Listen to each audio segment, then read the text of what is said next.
നമസ്കാരം. ഈ വാർത്താ ദിനത്തിൽ ഇതുവരെയുള്ള വാർത്തകൾ സമഗ്രമായി പ്രേക്ഷകരെ അറിയിക്കുന്ന വാർത്താ സന്ധ്യ ആരംഭിക്കുകയാണ്. എല്ലാ പ്രേക്ഷകർക്കും വാർത്താ സന്ധ്യയിലേക്ക് സ്വാഗതം. പ്രധാനപ്പെട്ട വാർത്തയിലേക്കാണ് ആദ്യം.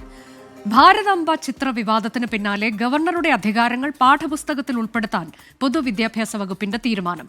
ഗവർണർക്കെതിരെ CPIM-ഉം രംഗത്തെത്തി. എന്നാൽ ഭാരതാംബയുടെ ചിത്രത്തിന് മുന്നിലെ പുഷ്പാർച്ചന തുടരുമെന്നാണ് ഗവർണറുടെ നിലപാട്. ബംഗാൾ രാജ്ഭവനിലും ഭാരതാംബയുടെ ചിത്രം വയ്ക്കാൻ തീരുമാനമായി. രാജ്ഭവനിലെ ചടങ്ങുകൾ ഭാരതാംബയുടെ ചിത്രത്തിന് മുന്നിൽ പുഷ്പാർച്ചന നിർബന്ധമാക്കിയതിന് പിന്നാലെയാണ് ഗവർണറുടെ അധികാരങ്ങൾ പാഠ്യവിഷയമാക്കാൻ പൊതുവിദ്യാഭ്യാസ വകുപ്പ് തീരുമാനമെടുത്തത്. ഈ അധ്യയന വർഷം മുതൽ 10ാം ക്ലാസ് പാഠപുസ്തകത്തിൽ വിഷയം ഉൾപ്പെടുത്താനാണ് തീരുമാനം. ഗവർണറുടെ ഭരണഘടനാപരമായ അധികാരങ്ങൾ പാഠപുസ്തകത്തിൽ ഉൾപ്പെടുത്താൻ വേണ്ടി തീരുമാനിച്ചിരിക്കുകയാണ്. ഈ വർഷം 10ാം ക്ലാസ്സിലെ 2ാം വോളിയത്തിൽ ഉൾപ്പെടുത്താനാണ് ഉദ്ദേശിക്കുന്നത്. ഭാരതാംബയുടെ ചിത്രത്തിന് മുന്നിലെ പുഷ്പാർച്ചന പതിവാക്കിയതിൽ പ്രതിഷേധിച്ച് രാജ്ഭവനിലെ പരിപാടി ബഹിഷ്കരിച്ച മന്ത്രി വി ശിവൻകുട്ടിയെ പിന്തുണച്ച് CPIM രംഗത്ത് വന്നു. ഇക്കാര്യത്തിൽ മന്ത്രി ശിവൻകുട്ടി കാണിച്ച സമീപനം ശരിയായ ദിശയിലുള്ളതും നമ്മുടെ നാടിൻ്റെ മതനിരപേക്ഷ പാരമ്പര്യത്തെ ഉയർത്തിപ്പിടിക്കുന്നതുമാണ്. ഇക്കാര്യത്തിൽ RSS ചിഹ്നം പ്രദർശിപ്പിച്ച രാജ്ഭവനാണ് ഭരണഘടനാപരമായ രീതികളെ ലംഘിച്ചിരിക്കുന്നത്.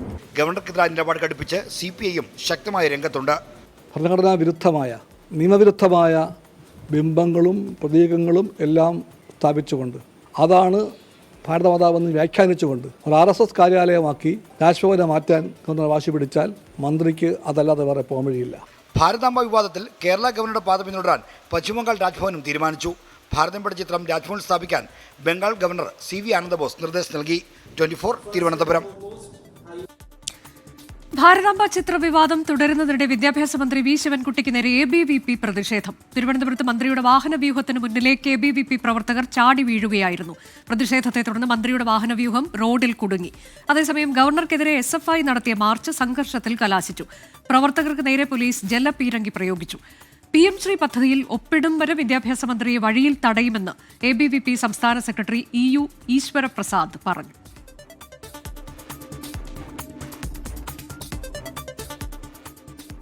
നിലമ്പൂർ വാർത്തകളിലേക്ക്. കൂട്ടിയും കിഴിച്ചും മുന്നണികൾ.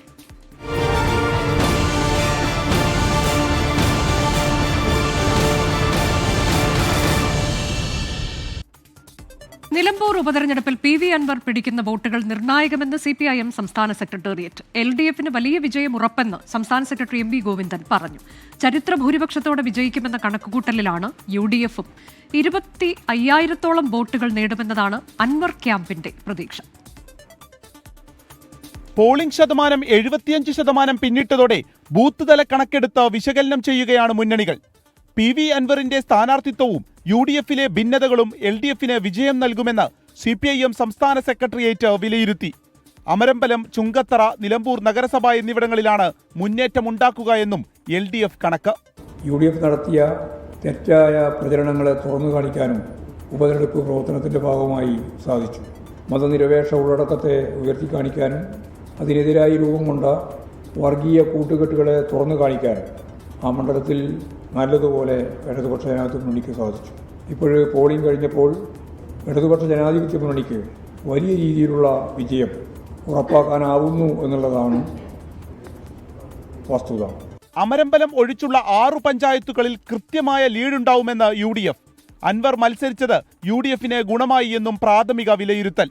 മൂത്തേടത്തും വഴിക്കടവിലും 2000-ന് മുകളിൽ ഭൂരിപക്ഷം. എല്ലാ പഞ്ചായത്തുകളും UDF ലീഡ് ചെയ്യും. നിങ്ങളൊക്കെ പ്രതീക്ഷിക്കുന്നതിനേക്കാൾ അപ്പുറത്തുള്ള ഒരു ചരിത്ര ഭൂരിപക്ഷമുണ്ട്. LDF-ന്റെ 1% വോട്ടുകൾ നമുക്ക് ലഭിച്ചിട്ടുണ്ട്. PV അൻവർ ക്യാമ്പ് 20,000 മുതൽ 25,000-ഓളം വോട്ടുകൾ വരെ പ്രതീക്ഷിക്കുന്നു. വഴിക്കടവ് പഞ്ചായത്തിൽ നിന്ന് 7,000 വോട്ടുകൾ വരെ. മൂത്തേടം, നിലമ്പൂർ നഗരസഭ, ചുങ്കത്തറയിലും കൂടുതൽ LDF വോട്ടുകൾ പിടിക്കുമെന്നാണ് അൻവറിന്റെ പ്രതീക്ഷ. മലയോര ജനതയ്ക്കപ്പുറമുള്ള വോട്ടുകൾ നേടാൻ കഴിഞ്ഞു എന്ന വിശ്വാസത്തിൽ BJP-യും. തീർച്ചയായും ഞങ്ങൾ ആത്മവിശ്വാസം തന്നെയാണ്. ഒരു നല്ല പ്രതീക്ഷയാണ് ഞങ്ങൾക്കുള്ളത്. പോസിറ്റീവായിട്ട് ജനങ്ങൾ ചിന്തിച്ചു എന്ന് ഞങ്ങൾ കരുതുകയാണ്. എല്ലാ മേഖലയിലും, അങ്ങനെ പ്രത്യേകിച്ചെടുത്ത് പറയേണ്ട കാര്യമില്ല, എല്ലാ മേഖലയിലും ജനങ്ങൾ ഞങ്ങൾക്ക് അനുകൂലമായി ചിന്തിച്ചു എന്നാണ് ഞങ്ങൾ വിശ്വസിക്കുന്നത്. 23-ാം തീയതി രാവിലെ ചുങ്കത്തറ മാർത്തോമ ഹയർ സെക്കൻഡറി സ്കൂളിൽ വെച്ചാണ് വോട്ടെടുപ്പ്. ടീം 24 നിലമ്പൂർ. നിലമ്പൂർ ഉപതെരഞ്ഞെടുപ്പ് പ്രചാരണത്തിന് ക്ഷണിക്കാത്തതിന് ചൊല്ലി ഡോക്ടർ ശശി തരൂർ MP ഉയർത്തിയ വിവാദം അവഗണിക്കാൻ കോൺഗ്രസ് നേതൃത്വം. വിവാദത്തിൽ പരസ്യ പ്രതികരണം വേണ്ടെന്നാണ് നേതൃത്വത്തിന്റെ നിർദ്ദേശം. ശശി തരൂർ വിവാദം നിലമ്പൂർ തെരഞ്ഞെടുപ്പിലെ ബാധിക്കില്ല എന്നാണ് KPCC അധ്യക്ഷൻ സണ്ണി ജോസഫിന്റെ പ്രതികരണം. വിവാദങ്ങൾക്കിടെ ശശി തരൂർ വീണ്ടും വിദേശ പര്യടനത്തിന് ഒരുങ്ങുകയാണ്. 2 ആഴ്ചയോളം നീളുന്ന പര്യടനത്തിൽ UK, റഷ്യ തുടങ്ങിയ രാജ്യങ്ങൾ സന്ദർശിക്കും. ഉപതിരഞ്ഞെടുപ്പ് ദിവസം അഭിപ്രായ വ്യത്യാസം തുറന്നു പറഞ്ഞ ശശി തരൂർ രീതിയോട് കോൺഗ്രസ് നേതൃത്വത്തിന് കടുത്ത അതൃപ്തിയുണ്ട്. ആലോചനയിൽ പോലും തന്റെ പേര് വന്നിരുന്ന ശശി തരൂരിന്റെ പരാതിയെ താരപ്രചാരകരുടെ പട്ടികയിൽ തരൂരിന്റെ പേരുണ്ടെന്ന രേഖ പുറത്തുവിട്ടാണ് പ്രതിരോധിച്ചത്. എന്നാൽ തിരഞ്ഞെടുപ്പ് ദിവസം തന്നെ പ്രതികരണം നടത്തിയ ശശി തരൂരിന് മറ്റു ചില താല്പര്യങ്ങളുണ്ടെന്നാണ് നേതാക്കളിൽ ഒരു വിഭാഗത്തിന്റെ അഭിപ്രായം. പക്ഷേ തരൂരിന്റെ പരാതികളെ അവഗണിക്കാനാണ് നിലവിൽ നേതൃത്വം തീരുമാനിച്ചിരിക്കുന്നത്. ശശി തരൂരിന്റെ ഇടയ്ക്ക് ഒരു വിമർശനമായി അദ്ദേഹത്തിന്റെ ഒരു നീരസം വെളിപ്പെടുത്തിയില്ല. അത് അത്ര ശക്തപ്പെട്ടൊന്നും വന്നില്ല, ശക്തമായില്ല. ശശി തരൂരുമായി സംസ്ഥാന നേതൃത്വത്തിന് പ്രശ്നങ്ങളില്ലെന്നും തരൂർ തിരക്കിലല്ലായിരുന്നുവെങ്കിൽ പ്രചാരണത്തിന് ക്ഷണിക്കുമായിരുന്നുവെന്നും K. മുരളീധരൻ. അദ്ദേഹം അവൈലബിൾ ആണോ എന്ന് അറിയാത്തത് കൊണ്ടാണ് അദ്ദേഹത്തിനെ ബന്ധപ്പെടാതിരുന്നത്. നേരെ മറിച്ച് അദ്ദേഹം അവൈലബിൾ ആണെന്ന് അറിഞ്ഞിരുന്നെങ്കിൽ തീർച്ചയായിട്ടും ക്ഷണിക്കുമായിരുന്നു. ഏതായാലും ഒരു കാര്യം ഇന്നലെ അദ്ദേഹം വ്യക്തമാക്കി, എല്ലാ ഊഹാപോഹങ്ങളെയും അവസാനിപ്പിച്ചുകൊണ്ട് പാർട്ടിയിൽ ഉറച്ചു നിൽക്കും, അവശേഷിച്ച വർഷം തിരുവനന്തപുരത്തിൻ്റെ MP എന്നുള്ള നിലയിൽ പ്രവർത്തിക്കും എന്ന് അദ്ദേഹം പറഞ്ഞതിനെ ഞാൻ സ്വാഗതം ചെയ്യുന്നു. പുതിയ വിവാദത്തിൽ പരസ്യ പ്രതികരണം പാടില്ലെന്ന നേതാക്കൾക്ക് കർശന നിർദ്ദേശമുണ്ട്. താരപ്രചാരയുടെ പട്ടികയിൽ പേരുൾപ്പെടുത്തിയിട്ടും എന്തുകൊണ്ട് പരിപാടികൾക്ക് ക്ഷണിച്ചില്ലെന്നാണ് ശശി തരൂർ ക്യാമ്പിന്റെ മറുചോദ്യം. BJPയിലേക്ക് പോകുമെന്ന പ്രചാരണങ്ങളെ ശശി തരൂർ തള്ളിയത് ആശ്വാസമാണെങ്കിലും പുതിയ വിവാദം കോൺഗ്രസിന് തലവേദനയാണ്. 24 തിരുവനന്തപുരം. സംഘർഷമൊഴിയാതെ പശ്ചിമേഷ്യ.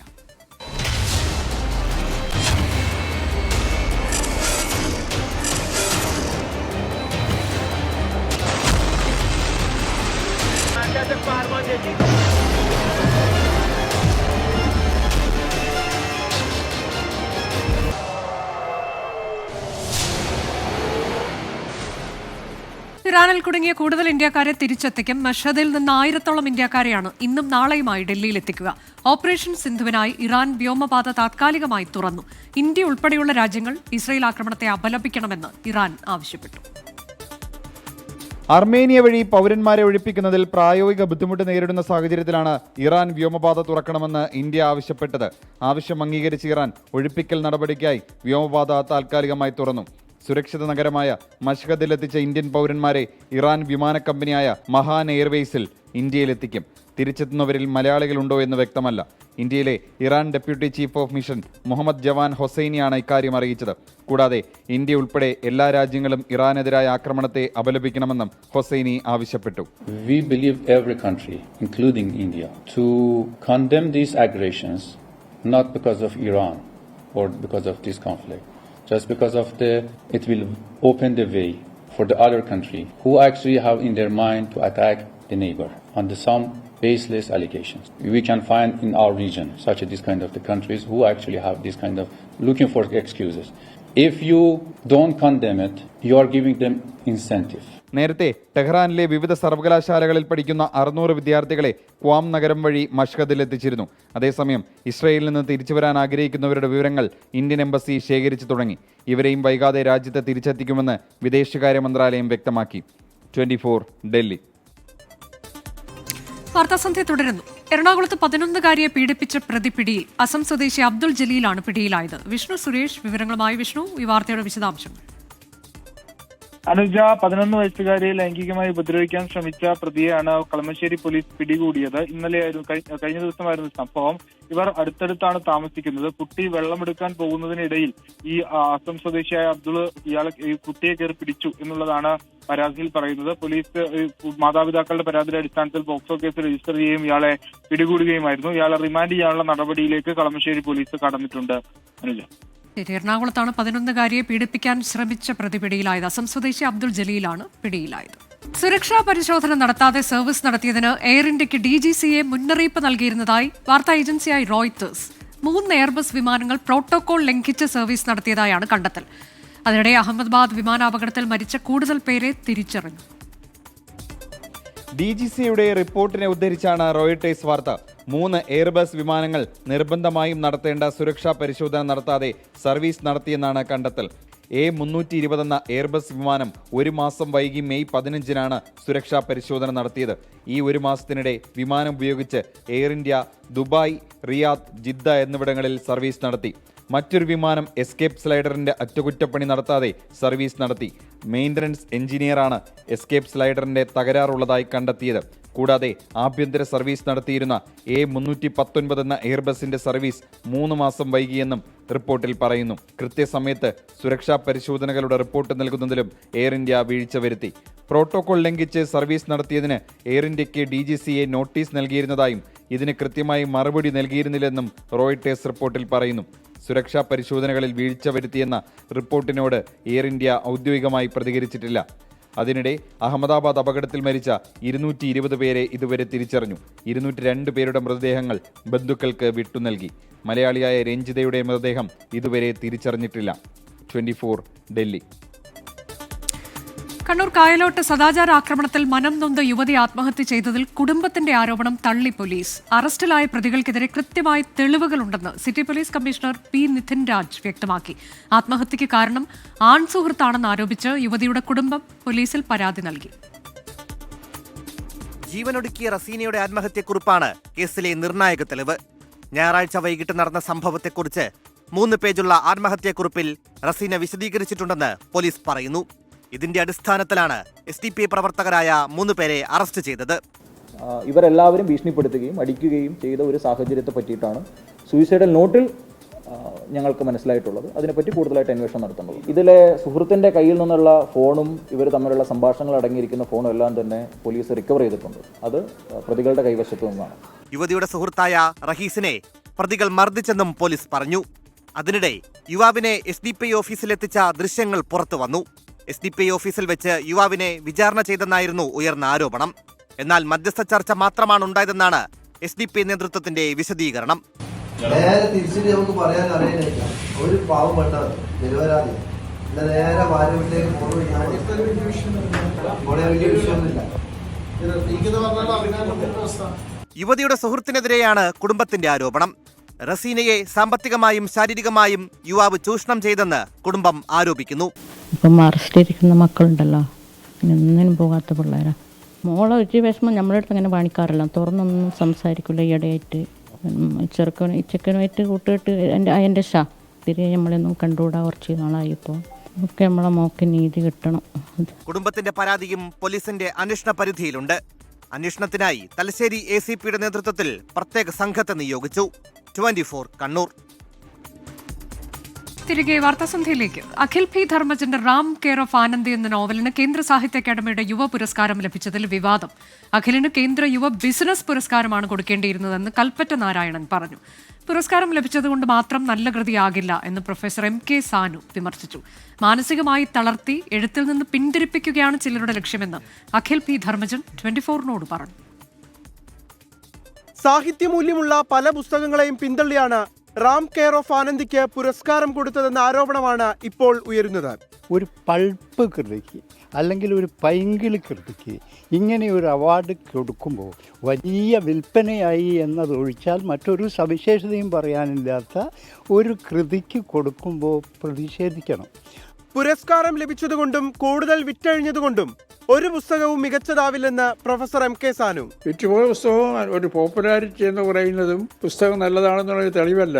മലയാളത്തിൽ കഴിഞ്ഞ തലമുറയിൽ എഴുതിയ ഒരുപാട് പോപ്പുലർ റൈറ്റേഴ്സ് ഉണ്ട്. ആരും ഓർക്കുന്നുണ്ട്? പുതിയ പതിപ്പുകൾ ഇറക്കുന്നില്ല. ഇന്ദു മേനോൻ സോഷ്യൽ മീഡിയയിൽ പുസ്തകത്തെ നിശിതമായി വിമർശിച്ചപ്പോൾ അശോകൻ ചെരുവിൽ അഖിലിനെ അനുകൂലിച്ച് പോസ്റ്റിട്ടു. പുസ്തകം കൂടുതൽ വായിക്കപ്പെടുന്നത് ഒരു തെറ്റല്ലെന്നും വിമർശിക്കാം, പക്ഷെ വിധിയെഴുത്താകരുതെന്നും അശോകൻ ചെരുവിൽ. വിമർശനം ഉന്നയിക്കാൻ ആർക്കും അവകാശമുണ്ട്, പക്ഷേ ഇങ്ങനെ വിധി പ്രസ്താവിക്കരുത്. അതാണ് എനിക്ക് പറയാനുള്ളത്. കൂടുതൽ വായിക്കപ്പെടുന്നു എന്നുള്ളതോ അല്ലെങ്കിൽ വായിക്കപ്പെടുന്നില്ല എന്നുള്ള നിലയ്ക്കൊന്നും നമുക്ക് എഴുത്തിനെ വിലയിരുത്താൻ പറ്റില്ല. അധികം ആൾക്കാർ വായിച്ചു എന്നുള്ളൊരു കുറ്റമല്ല. ബിസിനസ് ലക്ഷ്യമെന്ന ആക്ഷേപം വേദനിപ്പിച്ചെന്ന് അഖിൽ P. ധർമ്മജൻ 24നോട് പറഞ്ഞു. ഞാനും എന്റെ സുഹൃത്തുക്കളും എന്റെ നാട്ടുകാരും എന്റെ കുടുംബവും എല്ലാം സന്തോഷിക്കുകയാണ്. അപ്പൊ ആ സമയത്ത് ഇങ്ങനെ ഒരുപാട് കല്ലുകൾ എറിയുമ്പോൾ ഇത്തിരി വിഷമം ഉണ്ടാകുന്നെന്ന് മാത്രമേ ഉള്ളൂ. പക്ഷെ ഞാൻ ഇനിയും മുന്നോട്ട് തന്നെ പോകും. ഈ പറഞ്ഞിട്ടുള്ള ഏറുകളൊക്കെ ഒരുപാട് വർഷങ്ങളായിട്ട് കൊണ്ടുകൊണ്ടിരിക്കുന്ന ഒരാളാണ് ഞാൻ. അപ്പൊ അതുകൊണ്ട് ആരും എന്നെ തളർത്താമെന്ന് വിചാരിക്കേണ്ട, മുന്നോട്ട് തന്നെ പോകും. പുരസ്കാരത്തിനായി ലഭിച്ചത് കുറച്ച് പുസ്തകങ്ങൾ മാത്രമാണെന്നും അതിൽ നിന്നും ഏകകണ്ഠമായി തിരഞ്ഞെടുക്കുകയായിരുന്നുവെന്നും ജൂറി അംഗം ഡോക്ടർ വി രാജീവ് വ്യക്തമാക്കി. 24 കൊച്ചി. ഈ റിപ്പോർട്ടോടെ ഇന്നത്തെ വാർത്താസന്ധ്യ അവസാനിക്കുകയാണ്.